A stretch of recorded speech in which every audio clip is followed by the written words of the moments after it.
여러분 에스더 말씀 재밌으시죠? 네. 보다 안 보다 해가지고 뭔 내용인지 오늘 세 번째 장을 우리가 살펴보는데요. 여러분 1절에 그 후에 아하수에로 왕이 아각 사람 함므다다의 아들 하만의 지위를 높여 함께 있는 모든 대신 위에 둔다라는 말이 시작되면서 3장이 시작됩니다. 시작하자마자 그 후에라는 말이 나오죠. 첫 단어가 3장의 그 후에. 그럼 우리가 이제 2장의 내용을 좀 살펴볼 필요가 있습니다. 뭔 일이 있고 난 후에인가? 2장은 크게 두 가지 이야기를 합니다. 첫째는 에스더가 왕후가 되는 사건이죠. 2장 16절 한번 볼까요? 2장 16절. 여러분들이 2장 16절 한번 읽어주시면 좋겠습니다. 시작.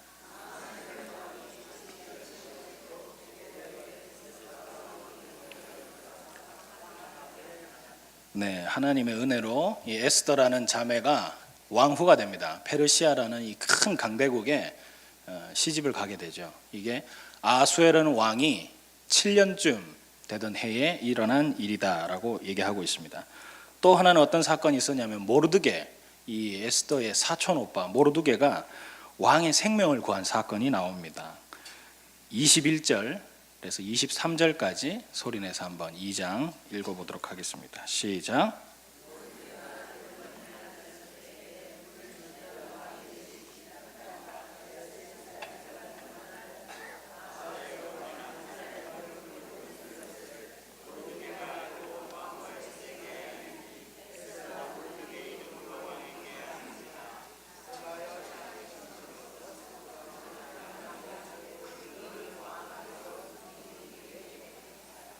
네, 모르드게가 왕이 암살되려는 이 사건을 우연히 알게 되고 이걸 통해서 에스더한테 알리고 왕의 생명을 건져내는 사건이 있었습니다.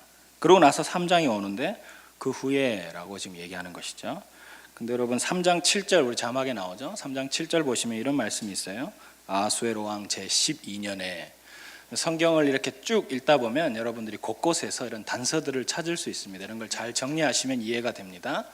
7년째 에스더가 시집을 왔고 지금 12년째라고 얘기하고 성경 저자가 기록하고 있으니까 몇 년 지났죠? 네, 5년 지났습니다. 지금 3장까지 오는데 중간에 5년의 시간이 흘렀다라는 것을 알 수 있죠. 그러면서 이제 3장에서 중요한 인물이 한 명 이제 등장합니다. 새로운 인물, 오늘 하만이라는 사람을 소개하고 있죠. 1절에서 하만을 소개하고 있는데 일단은 하만이 어떤 사람이냐? 아각 사람이다라고 소개하고 있습니다. 여러분들이 이것을 조금 기억해 두실 필요가 있습니다. 아각 사람이다. 또 우리가 알 수 있는 것이 무엇이냐? 1절을 통해서 하만이라는 사람의 사회적 지위를 알 수 있습니다. 하만이 얼마나 높은 사람인가? 국가의 모든 대신들 위에 두었다라는 말을 통해서 하만은 왕 다음으로, 그러니까 그 페르시아라는 나라의 왕을 제외하고 가장 높은 사람이다라고 지금 성경이 말하고 있죠. 최고의 간직에 올랐다라는 것을 말하고 있는 것입니다. 근데 여러분들이 이 본문을 딱 읽는 순간 조금 이제 깊이 내다보시면 약간 이상하다 이런 생각이 들 수가 있습니다. 왜냐하면 이 하만이라는 사람이 갑자기 나타났거든요. 1장, 2장에서는 이름조차 언급되지 않던 사람입니다. 왕의 측근에 있던 7명도 아니고 왕 가까이 있던 넷이도 아니고 한 번도 이름이 언급되지 않은 이 사람이 갑자기 3장에 등장해서는 왕 다음으로 가장 높은 사람이 됐다라는 것이죠. 엉뚱한 사람이 지위가 급상승하며 3장이 시작되는데 여러분 바로 앞장에서 어떤 일이 있었냐면 모르드게가 왕의 목숨을 구했습니다. 보통 이 정도 큰 나라의 왕이 암살당한 위기에 처했는데 이걸 딱 구했다. 그럼 어떻게 돼야 되겠습니까? 여러분은 아무런 그럼 뭐 네가 구하든 말든 뭐 이렇게 생각하실 수 있을지 모르겠지만 제가 왕이라면 모르드게를 좀 치하하고 좀 세워주고 높여주고 좀 이렇게 높은 지위에 올리고 공을 좀 줘야 되는데 지금 모르드게는 전혀 그런 상황이 아닌 것이에요. 뭔가 이렇게 열심히 공로를 세웠음에도 불구하고 아무런 대우도 못 받았다라는 것이에요. 3장의 내용을 통해서 처음 시작을 통해서 우리가 알 수 있는 것은 지난 5년 동안 모르드게한테는 특별한 일이 없었다라는 것을 알 수 있죠. 그럼 이 사람이 왜 이렇게 높아질 수 있었느냐? 무엇 때문에 이렇게 갑자기 이런 높은 사람이 되었느냐? 제가 이 본문을 통해서는 사실은 이렇게 확인할 수 있는 게 없는데 한 가지 좀 추측할 수 있는 단서를 찾았습니다. 이게 뭐냐면 9절입니다. 9절. 자막이 나오죠. 왕이 옳게 여기시거든 조서를 내려서 그들을 진멸하소서. 내가 은 1만 달란트를 왕의 일을 맡은 자의 손에 맡겨서 왕의 금고에 드리리이다. 여러분, 이게 무슨 말이냐 하면요, 지금 뒤에는 읽지 않으셨지만 대충 내용이 이런 내용이에요. 모르드게가 자기한테 절을 안 하니까 화가 났어요. 그래서 모르드게 이놈만 죽일 것이 아니라 이놈하고 같은 민족들 내가 싹 다 죽여야겠다. 유대인들 다 내가 조져버려야겠다. 이 생각을 하고 왕한테 지금 건의를 하는 것입니다.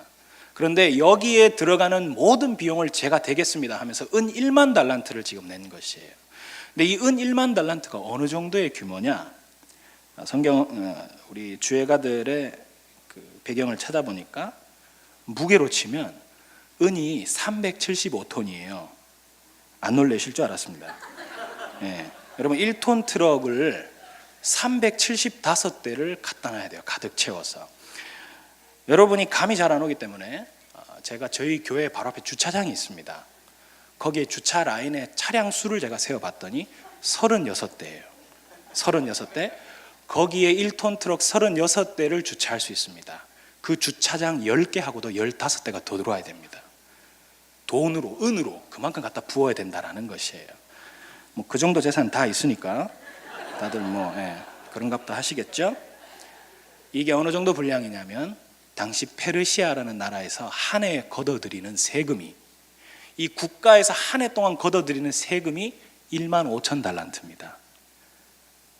여러분, 국가에서 1년 동안 모든 국민들에게 거두는 세금이 1만 5천인데 지금 한 명이 1만 달란트를 낸다는 거예요. 엄청난 재력가죠. 성경이 뭘 말하고 있냐면 떼부자다라는 걸 말하는 거예요. 하만은 돈이 엄청난 사람이었어요. 그러니까 제가 봤을 때는 재력을 동원해서 어떤 골모 술수를 썼는지 제가 모르겠지만 이 엄청난 재력으로 높은 지위에 올라갔구나, 돈이라는 권세로 그까지 올라간 사람이구나라는 걸 추측해 볼 수 있습니다. 그렇게 생각해 보면 모르드게는 좀 안타까워요. 왜냐하면 공을 세워도 주목받지도 못하고. 세상에는 이처럼 불공평하고 잘 이해 안 되는 일들이 좀 많이 일어나는 것 같습니다. 생각해 보면 하나님이 역사하시지 않는 것 같은, 하나님 살아계시면 이러실 수 있나라는 그런 일들이 좀 많이 일어난다라는 것이에요. 여러분 창세기 보시면 요셉이 감옥에 갑니다. 잘못해서 가는 게 아니죠. 보디발의 아내가 이렇게 유혹하고 말하는데도 자기는 딱 주인의 아내니까 범할 수 없으니까 도망갔는데 감옥에 가게 됐습니다. 감옥 생활을 쭉 하죠. 그러다가 참 희한한 일을 겪게 되는데요. 술 맡은 관원장, 떡 맡은 관원장을 만나서 이 사람들의 꿈을 풀어주는 사건이 있습니다. 이 술 맡고 떡 맡고 이게 뭐 그냥 뭐 그런 가벼운 직책이 아니고 그 당시 나라의 장관급 되는 높은 사람들이죠. 이 사람들의 꿈을 해몽하는데 요셉이 부탁을 합니다. 창세기 보시면 이런 말씀이 있어요. 만약에 밖에 나가시게 되거든, 이제 감옥에 나가셔서 다시 정치계에 몸을 담으시게 되거든, 나를 생각하고 내게 꼭 은혜를 베풀어 주셔서 나를 건져내 주십시오. 이렇게 부탁을 하고 꿈을 풀어줍니다. 근데 꿈이 이제 다 풀려지고 떡 맡은 관원장 죽고 술 맡은 관원장이 이제 나가게 됐어요. 나가게 됐는데 오늘 본문에 나오죠. 술 맡은 관원장이 요셉을 기억하지 못합니다. 그를 잊어버렸습니다. 그 다음 절요. 그 다음 장으로 바로 넘어가는데 이런 구절이 있어요. 만 2년 후에 바로가 꿈을 꾼지요. 여러분 이게 뭘 말하냐면요, 요셉이 그렇게 꿈을 해몽하고 이제 나갈 길이 생겼구나, 소망을 가졌는데 시컷 풀어줬더니 이 사람이 잊어버리고 성경은 2년 후에라면서 2년의 시간을 건너뛰어 버린다는 거예요.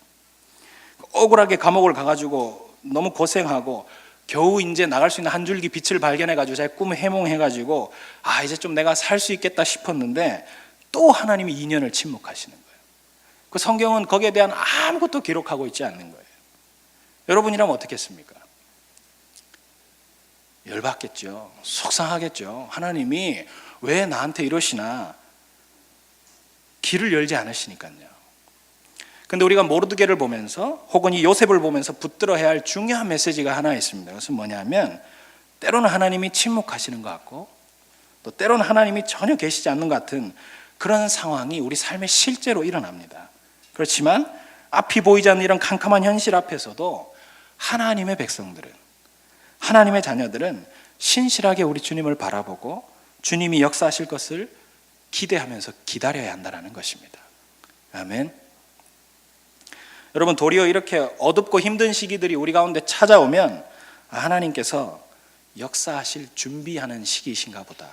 하나님이 적합한 때에 이 어려운 시기에 나를 위해서 역사해 주시기 위해서 하나님이 무언가 선한 계획을 가지시고 준비하시는가 보다 하는 그런 믿음의 안목을 가지실 수 있는 저와 여러분 되면 좋겠습니다. 그것이 하나님을 믿는 사람들과 그렇지 않은 사람들의 차이인 것이죠. 결국은 하나님의 은혜와 하나님의 선하심을 맛보아 알게 되는 것입니다. 저는 우리 사랑하는 중심교회 성도님들이 그런 신실한 믿음 아래서 하나님의 그 선하심, 그 은혜와 축복을 맛보시는 모두가 될 수 있길 축복합니다.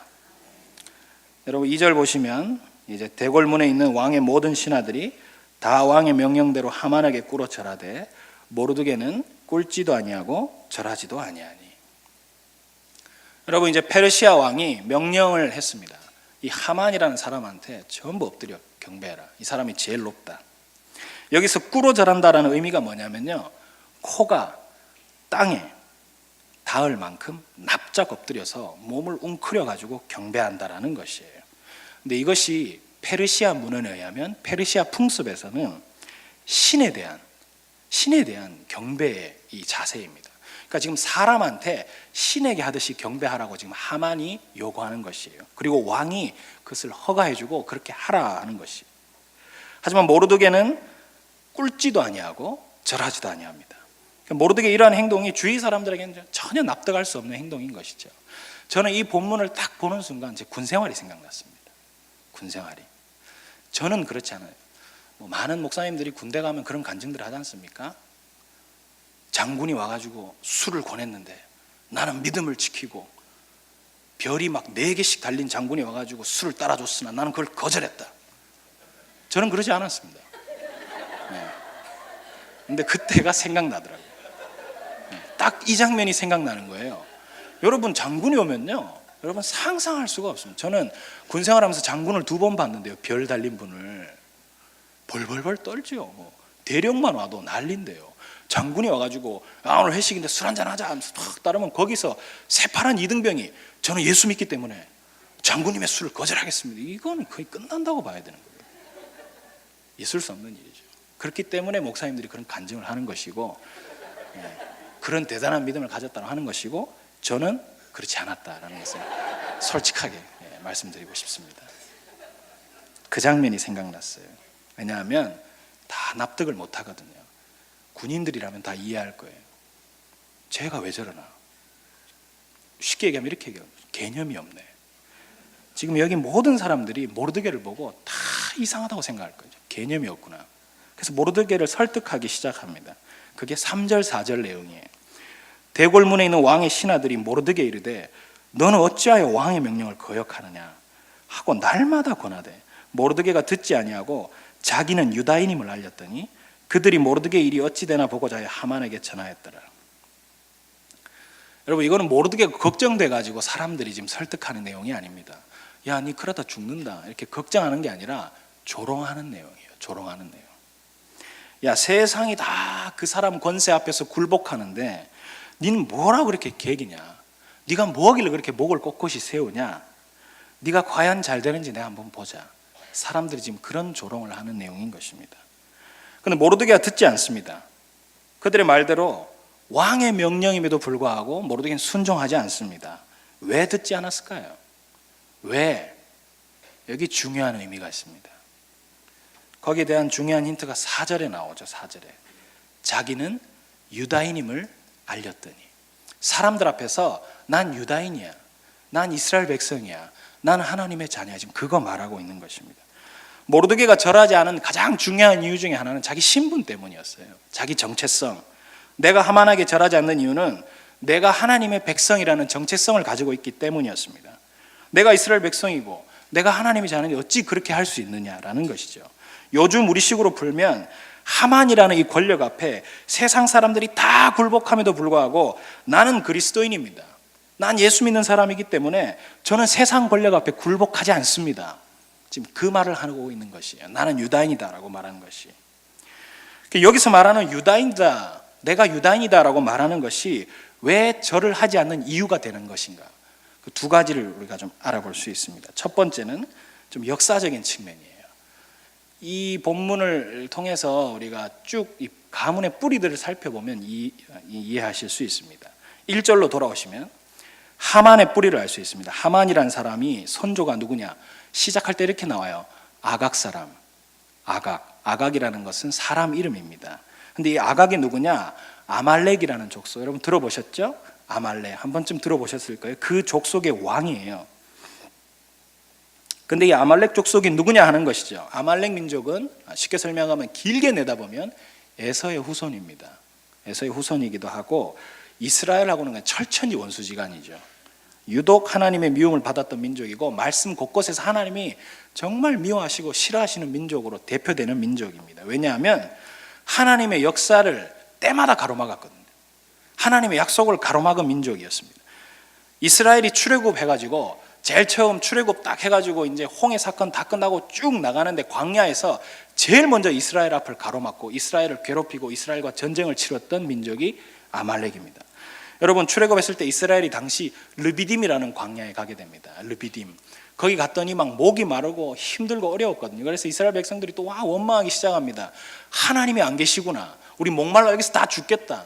그래가지고 모세가 막 화가 나가지고 반석을 팍 쳐가지고 물이 팍 터졌던 곳이 르비딤인데 거기서 이스라엘 백성들이 지쳐가지고 헐떡이고 행렬이 쭉 가지 않고 막 지쳐가지고 뒤에 떨어져 나가 있던 그 사람들을 뒤에서 쳤습니다. 아말렉이라는 민족이 앞에서 정정당당하게 싸우는 것도 아니고. 그래가지고 전쟁이 시작됐죠. 그래서 모세는 여호수아를 전쟁터에 보내고 자기는 호렙산으로 올라갑니다. 그래서 올라가서 중보하죠. 그래서 팔을 들고 막 중보하기 시작합니다. 그래서 팔이 떨어지면 패하고 팔이 들면 승리하고, 그래서 아론과 훌이 와가지고 그 팔을 바쳤던 그 전쟁의 상대편이 아말렉 민족입니다. 여러분 모세는요 신명기 설교를 통해서, 신명기는 모세의 이제 말년에 마지막으로 이제 이스라엘 백성들에게 당부하는 설교 내용인데, 마지막으로 자기 이스라엘 백성들에게 당부하는 설교 내용에 이 본문에 그들이 한 짓을 기억하라고 상기시킵니다. 25장 17절에서 19절에 이렇게 나오죠. 너희는 애굽에서 나오는 길에 아말렉이 너희에게 행한 일을 기억해라. 그들이 너를 길에서 만나서 너가 피곤할 때에 네 뒤에 떨어진 약한 자들을 쳤고 하나님을 두려워하지 아니하였느니라. 그러므로 내 하나님 여호와께서 내게 기업으로 주어서 차지하게 하시는 땅에서 내 하나님 여호와께서 사방에 있는 모든 적군으로부터 내게 안식을 주실 때에 너는 천하에서 아말렉에 대한 기억을 지워버리라. 너는 잊지 말지니라. 하나님이 아말렉을 절대 잊어버리지 마라. 하나님이 딱 주신 말씀이거든요. 근데 이게 시간이 지나서 사울 왕이 처음으로 초대 왕이 되고 나라를 건국해서 하나님이 사울 왕에게 이 아말렉 족속을 붙여주십니다. 그래서 전쟁에 해가지고 하나님이 이렇게 말씀하시죠. 진멸해라. 하나도 남김없이 여자, 아이, 가축 할 것 없이 전부 다 죽이라고 말했습니다. 근데 어떻게 되죠? 사울 왕이 전쟁터에서 나가보니까 전리품도 좋은 게 많고 가축도 좋은 게 많고, 그래서 진멸하지 않습니다. 사람들 살려둡니다. 아가 왕도 살려둡니다. 좋은 건 다 취합니다. 그래서 우리가 너무 잘 아는 그 말씀이 나오죠. 사무엘이 순종이 제사보다 낫습니다. 그러고 나서 왕이 하나님께 이제 폐위가 되고 말죠. 하나님 마음에서 떠나버린 것입니다. 나중에 아각 왕이요, 여러분 그 뒤를 우리가 잘 안 보는데 그 뒤에 보면 아각 왕이 이제 자기는 살았다 하면서 희희낙낙거리고 있거든요. 그때 그 말을 탁 던지고 사무엘이 돌아서서 아각 왕을 잡으러 갑니다. 그래서 그 제사장, 그 선지자, 그 사사 사무엘이 성경에서는 아각을 찍어 쪼갰다라고 나와요. 사람을 완전히 찍어가지고 쪼개서 갈라놨다는. 그때 죽은 왕이 아각 왕이에요. 지금 이 말씀에서 하만의 선조가 누구냐? 이 아각 왕의 이 가문의 후손이다라는 걸 말하고 있는 것입니다.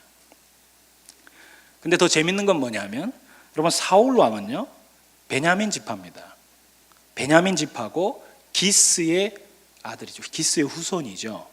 근데 지금 모르드게가 누구냐면요, 모르드게의 뿌리가 어떻게 되냐면 2장 5절 한번 가보시죠. 뭐 안 가봐도 아시겠죠. 2장 5절 한번 읽어보겠습니다. 시작.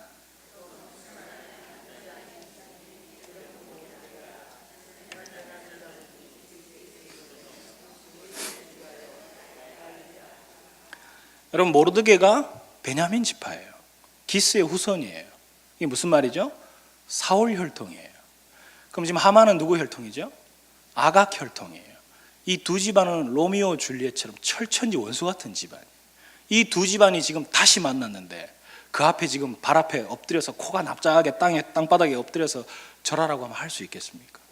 역사적인 측면에서 봐도 이거는 그렇게 할 수 없는 것이죠. 근데 더 중요한 건 두 번째 이유입니다. 이게 정말 중요한 이유죠. 모르드게는 물론 그것도 있었겠지만 영적인 측면에서 절할 수 없었습니다. 뭐냐면 예배에 관한 문제입니다. 여러분, 예배가 무엇입니까? 우리가 이렇게 드리는 것도 예배죠. 예배가 뭐냐면 누가 나의 주인인가 하는 것입니다. 누가 나의 주인인가?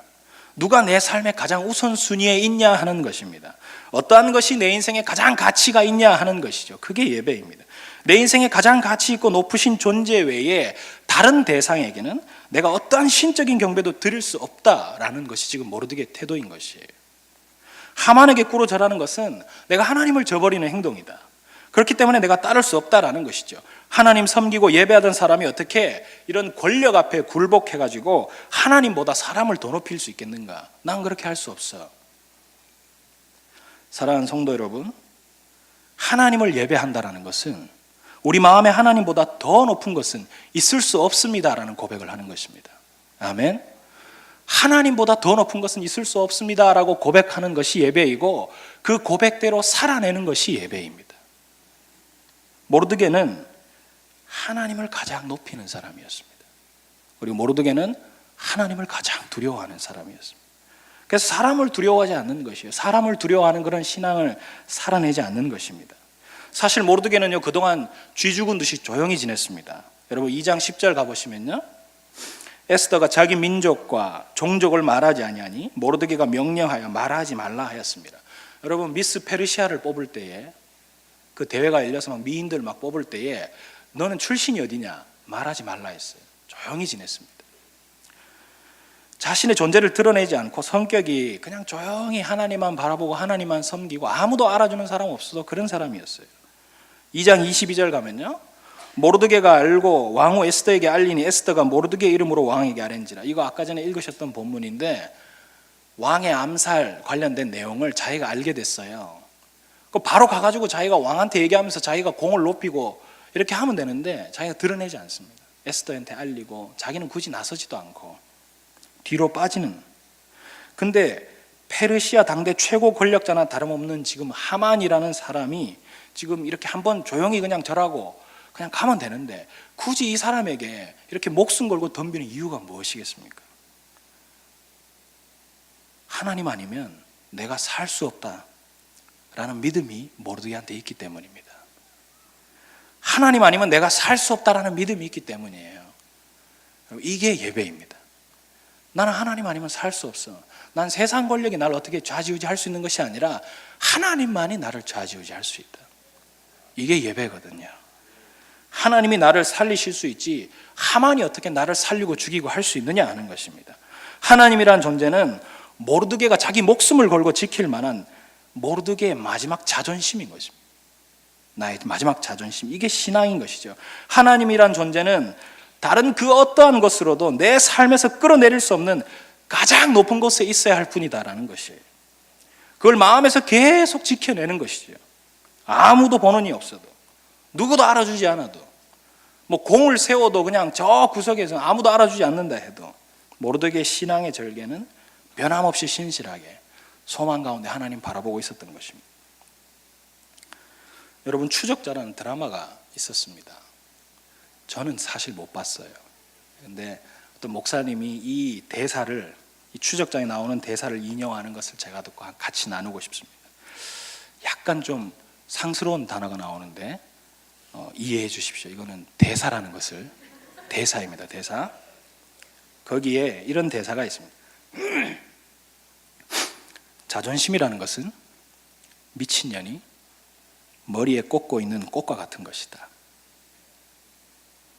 그래서 얼굴을 만져도 웃고 얼굴을 때려도 웃는데 꽃을 건드리는 순간 살쾡이로 변한다.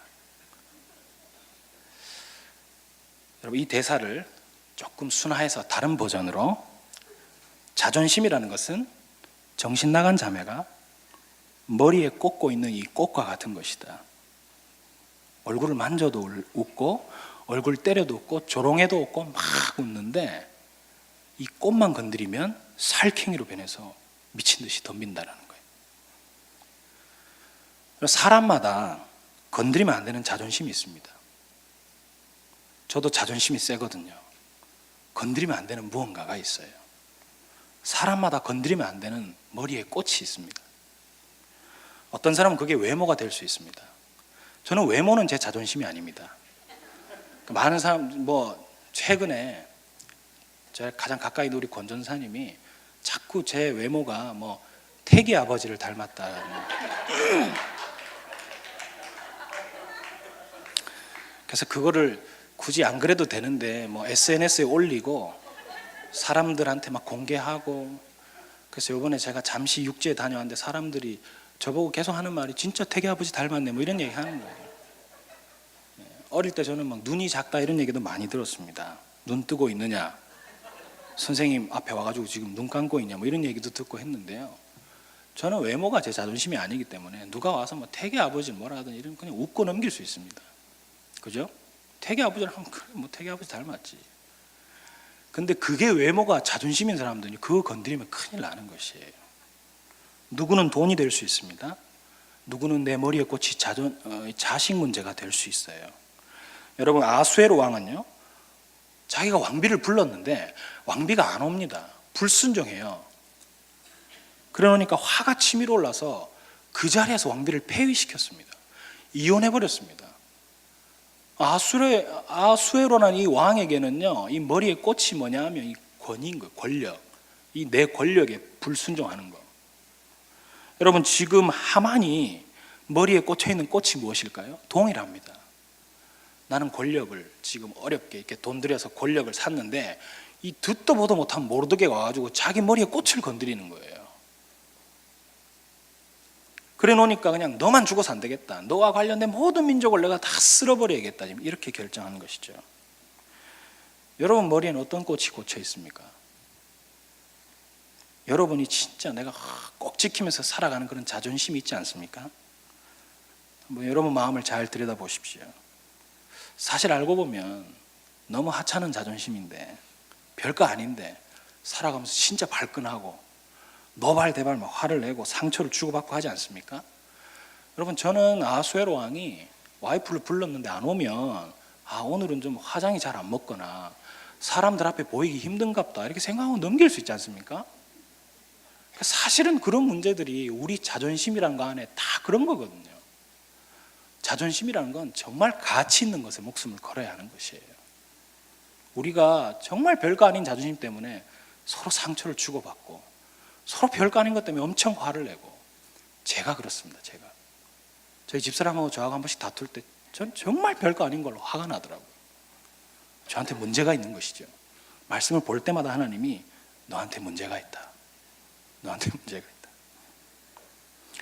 여러분, 이 사람들 자존심 때문에 아수에로 왕은 이혼을 했습니다. 그리고 하만은 지금 유대인 전체를 다 죽이려고 하는 거예요. 여러분, 우리는 세상 속에서 그리스도인이라는 정체성을 가지고 살아가는 사람들입니다. 우리 신분은 예수 믿는 사람입니다. 예수 믿는 사람들의 머리에 꽂힌 꽃이 무엇이 되어야 하겠습니까? 내가 예수 믿는 사람인데 내 머리에 예수 믿는 사람으로서 그리스도인이라는 신분을 가진 사람이 머리에 꽂고 다니는 꽃이 뭐가 되어야 되겠습니까? 여러분, 모르드게를 보십시오. 하나님의 백성 유다인이라고 자기를 소개하고 있는 이 모르드게는 내 머리에 꽂힌 꽃은 하나님이시다. 내 자존심은 하나님을 향한 내 신앙의 절개를 지키는 것이다. 이 본문을 통해서 모르드게는 나한테 가장 큰 자존심은 다른 거 아니야. 하나님 믿는 것이야. 지금 그거 말하고 있는 것입니다. 세상 가운데 자기 믿음을 선포하는 것이에요. 사랑하는 성도 여러분, 내 인생의 자존심 혹은 내 인생의 가장 귀한 가치, 내가 가장 고귀한 것을 하나 딱 소유해야 한다면 그것이 무엇이 되어야 하겠습니까? 소유입니까? 여러분 가진 사회적 지위입니까? 명예입니까? 권력입니까? 그 어떠한 것인데 우리가 그리스도인이라는 정체성을 가지고 살아가면서 하나님의 자녀된 우리가 주 예수 그리스도보다 더 귀한 것이 있어야 되겠습니까? 세상 권력이나 돈이나 다른 그 어떠한 것에도 밀려날 수 없는 가장 높고 가치 있는 것이 바로 하나님이 되는 그런 사람이 되어야 하지 않겠습니까? 그런 사람이 되어야 하지 않겠습니까? 그런 사람을 성경은 예배자라고 말하는 것이고 하나님은 그런 예배자를 찾고 계십니다. 여러분, 예수님이요 광야에서 40일 금식하셨습니다. 그러면서 사단이 이렇게 시험을 하죠. 그 중에 하나가 이런 얘기가 나옵니다. 야, 너 나한테 한 번만 절해라. 그러면 네가 보고 있는 이 모든 걸 다 너에게 줄 것이다. 얼마나 가짜 않겠습니까, 예수님이? 다 내 건데 얘가 무슨 헛소리를 하나. 주님 이렇게 얘기하시죠. 주 너의 하나님만을 경배해라. 여러분, 세상이 우리한테 동일한 유혹을 계속해서 합니다. 하나님이 기뻐하시지 않는 것을 위해서 딱 한 번만 굴복해라. 하나님이 이거 하면 안 기뻐하는데 한 번만 굴복해봐라. 장군이 술 따라줄 때 술 한잔 할 수도 있고요. 뭐 예를 들면 직장에서 하나님 방법대로 정직하게 일해야 되는데 그렇게 안 할 수 있겠죠. 오히려 정직하게 일했더니 돌아오는 건 핍박이고 힘든 시간들이 막 찾아올 수도 있습니다. 얼마 전에 설이었는데 가정에서 제사 문제로 곤란한 우리 성도님들 분명히 있을 것입니다. 그 일로 인해서 가족들과의 관계적인 문제로 힘들게 지내는 분들도 있을 것입니다. 혹은 뭐 여러분의 각 삶의 터전에서 하나님의 기뻐하실 만한 모습대로 하나님 말씀하신 대로 순종하면서 살았는데 섬겼는데 오히려 오늘 3장에 나오는 내용처럼 그렇게 했는데도 불구하고 더 결과는 어두운, 더 결과는 안 좋은 뭐 이런 상황만 초래할 수도 있습니다. 그러나 여러분 기억하십시오. 하나님을 예배하는 사람은 다른 것을 예배하지 않습니다. 하나님을 예배하는 사람은 하나님이 기뻐하시지 않는 일을 하지 않는 것입니다. 내가 그리스도인이기 때문에 하나님 앞에서 해서는 안 될 일을 하지 않으실 수 있는 그런 담대한 믿음을 소유한 여러분 되시길 축복합니다. 여러분, 죄악된 많은 세상 문화 앞에서 당당하게 나는 그리스도인이기 때문에 나는 이런 유의 일에 가담할 수 없습니다. 나는 이런 죄악된 문화에 같이 휩쓸려 갈 수 없습니다. 라고 결단하고 고백하고 그렇게 살아내실 수 있는 여러분 되길 축복합니다. 이제 일이 어떻게 풀어져 가는지 같이 한번 빠르게 살펴보겠습니다. 7절 여러분 같이 한번 읽겠습니다. 7절 시작.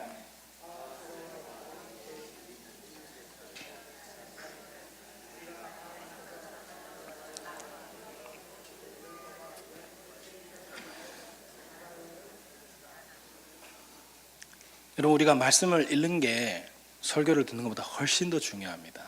저는 사람의 말을 내지만 여기는 하나님의 말씀이 기록되어 있죠. 그래서 여러분 소리 내서 읽으시면 그게 하나님의 음성으로 들리는 것입니다.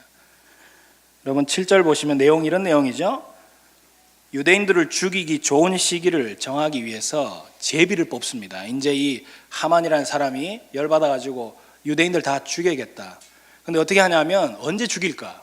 제비를 뽑자. 점치는 내용입니다. 쉽게 얘기하면. 그래서 언제가 됐죠? 12월이 됩니다. 지금은 1월 달이에요. 1월 달인데 제비를 뽑았더니 12월 달 제일 마지막 달 아직도 11개월 남았어요. 8절에서 9절 같이 한번 읽겠습니다. 시작.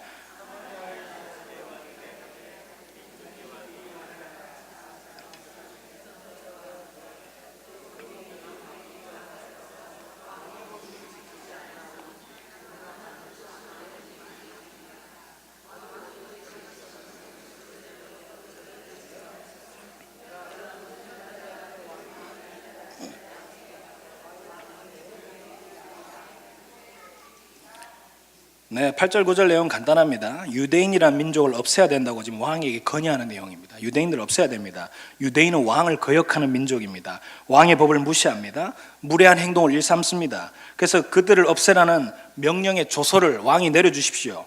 그 일을 위한 자금으로 제가 은 1만 달란트를 내겠습니다. 10절에서 11절 읽겠습니다. 시작.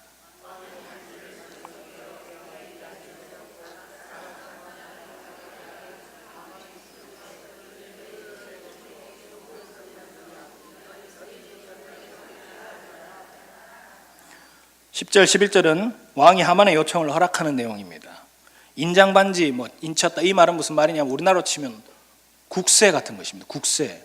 왕이 왜 그 드라마 같은 거 보시면 이게 국세를 탁 찍지 않습니까? 지금 그것입니다. 그래서 이제 당신이 원하는 대로 해라. 하만 네가 원하는 대로 해. 대신 난 돈은 받지 않겠다. 그 내용인 것이죠. 12절 읽겠습니다. 시작.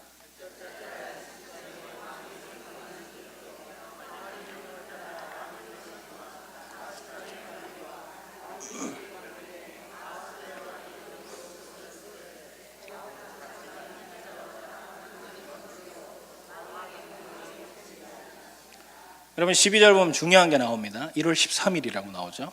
날짜가 나오죠. 여러분 성경은 그냥 쓰여지는 게 없어요. 날짜를 잘 보셔야 됩니다. 1월 13일에 왕의 서기관들을 소집합니다. 여러분 못 알아들으면 안 되니까 각민족 언어로 쓰라 합니다. 왜냐하면 페르시아는 굉장히 큰 나라였거든요. 다양한 민족들을 잡았기 때문에 다양한 언어와 다양한 민족들이 있습니다. 그래서 각 민족의 언어와 문자로 왕의 명령에 대해서 토시 하나까지 틀리지 말고 왕의 서기관들 소집해서 조서를 써라라는 내용입니다. 그래가지고 전국 각처에 있는 국회의원, 시의원, 도지사 이런 사람들한테 보낼 공문을 지금 작성하는 내용입니다. 13절, 14절도 여러분 공문에 대한 내용인 것이죠. 한번 읽어보겠습니다. 시작. 이에 그 조서를 역졸에게 맡겨 왕의 각 지방에 보내니 12째 달 곧 아달월 13일 하루 동안에 모든 유다인을 젊은이, 늙은이, 어린이, 여인들을 막론하고 죽이고 도륙하고 진멸하고 또 그 재산을 탈취하였고 이 명령을 각 지방에 전하기 위하여 조서의 초본을 모든 민족에게 선포하여 그날을 위하여 준비하여. 여러분 이 내용은 12월 13일에 어린이, 노인, 여자 할 것 없이 전부 도륙하고 진멸해라, 멸절해라. 그래서 이 공문을 모든 지방에 게시하고 모든 민족이 공개적으로 이 사건들을 알게 되고 그날을 준비해라라는 내용입니다. 그래서 이제 마지막 15절 역졸이 왕의 명령을 받들어 급히 나가매 그 조서가 도성 수산에 반포되니 왕은 하만과 함께 앉아 마시되 수산성은 어지럽더라. 15절은요 공문이 발송됐고 각처에 다 이제 게시되었고 수산성에도 게시됐다. 수산성이 수도죠. 근데 거기서 이 얘기를 들으니까 어선했다라는 말이에요. 여러분 생각해 보십시오. 우리 한민족이 있는데 10달 뒤에 한민족은 다 죽는다라는 방이 붙은 것입니다. 그럼 얼마나 우선하겠습니까? 10개월 있으면 우리 다 죽는데. 근데 여러분 12절 보시면 제가 조금 전에 언급했던 상세한 날짜가 하나 나왔다 했죠. 그것이 1월 13일입니다. 이 날이 굉장히 중요합니다. 왜 중요하냐면 여러분 이스라엘에게 가장 중요한 절기 중에 하나가 유월절입니다. 그죠? 유월절은 1월 14일부터 시작됩니다. 1월 14일. 근데 지금 1월 13일에 하루 전에 크리스마스 이브처럼 1월 13일 유월절 이브에 이 방이 붙은 거예요. 내일이면 우리가 유월절 하나님이 우리를 건져주시고 애굽에서 죽음의 사자가 내려와서 처음 난 것들 다 죽였을 때에 문설주에 그 양의 피를 발라서 건져주신 그 사건을 기억하고 기념하는 이 절기를 하루 앞둔 날에 이 방이 다 붙은 것이에요. 유대인들은 다 죽을 것이다. 너무 우연스럽죠. 내일이 유월절인데 오늘 이 방이 다 붙어서 유대인들이 이걸 보고 있는 것이에요. 여러분 그 방을 보고 있으면서 유대인들이 무슨 생각을 할까요? 하나님 지금도 살아계실까? 하나님 지금도 내 삶에 역사하실까? 하나님이 지금도 우리를 지키시고 보호하실까? 여러분 이 질문에 어떻게 대답하시겠습니까? 여러분을 에워싸는 수많은 숨막히는 문제와 환난과 어려움과 고난 앞에서 하나님은 지금도 나를 지키시고 보호하실 수 있는 분일까? 수백 년 전에 수천 년 전에 역사하셨던 그 하나님이 지금 내 삶에도 역사하시고 보호하시고 선하게 인도하시는 분이실까? 하나님을 정말 믿기만 하면 진짜 내 삶에 역사하시는 분이신가? 이렇게 질문할 수 있겠죠. 여러분 우리가 에스더서를 묵상하면서 꼭 기억해야 할 두 가지 메시지가 있습니다. 첫째는 하나님은 어떠한 상황 속에서도 자기 백성을 하나님의 자녀된 우리들을 하나님의 선하신 섭리와 계획하심으로 보호하시고 인도하신다라는 것입니다. 하나님은 자기 자녀들을 책임지십니다. 하나님 자기 백성들을 책임지십니다. 어떤 상황 속에서 하나님이 보호하시고 책임지시고 인도하십니다. 둘째는요, 하나님의 백성을, 하나님의 자녀를, 우리를 대적하는 그 어떤 권세도 궁극적으로 우리를 이길 수 없다라는 것입니다. 로마서에 쓰는 말씀이 좀 만일 하나님이 우리를 위하시면 누가 우리를 대적하리요? 여러분 하나님의 자녀된 우리를 대적하는 그 어떤 권세도 우리 이길 수가 없습니다. 왜요? 하나님이 우리를 지키시고 보호하시기 때문입니다. 저는 이 사실을 믿고 신뢰하는 여러분 되시길 소망합니다. 이 말씀을 꼭 붙드시고 어두운 상황이 찾아와도 내 삶에 어려움 찾아와도 하나님이 하나님 자녀된 나를 선하게 이끄시고 인도하실 것이다. 여러분 말씀을 마무리하겠습니다. 3장을 우리가 다 살펴봤습니다. 여러분 3장이 어떻게 마무리되죠? 굉장히 암울하게 마무리됩니다. 소망이 전혀 없습니다. 끝까지 읽었는데 아무런 희망이 보이지 않습니다. 보셔서 아시겠지만 모르드게 한 명이 절을 안 하는 바람에 멀쩡한 유대인들 다 죽게 생겼습니다. 그러나 여러분, 모르드게가 결국 이렇게 몰락하면서 끝이 나겠습니까? 모르드게는 여러분 아무도 알아주지 않던 사람입니다. 아까 얘기했지만 아무도 그 사람한테 관심이 없었습니다. 가진 것도 없습니다. 백도 없습니다. 공을 세워도 높이 올라갈 수도 없는 그런 사람이었습니다. 그런데도 자신의 자리에서, 자신이 처한 환경에서 오직 하나님만 바라보고 하나님만 섬기고 하나님만 예배하면서 하나님을 가까이 하면서 살았던 사람입니다. 하나님께만 무릎을 꿇는 사람이었습니다.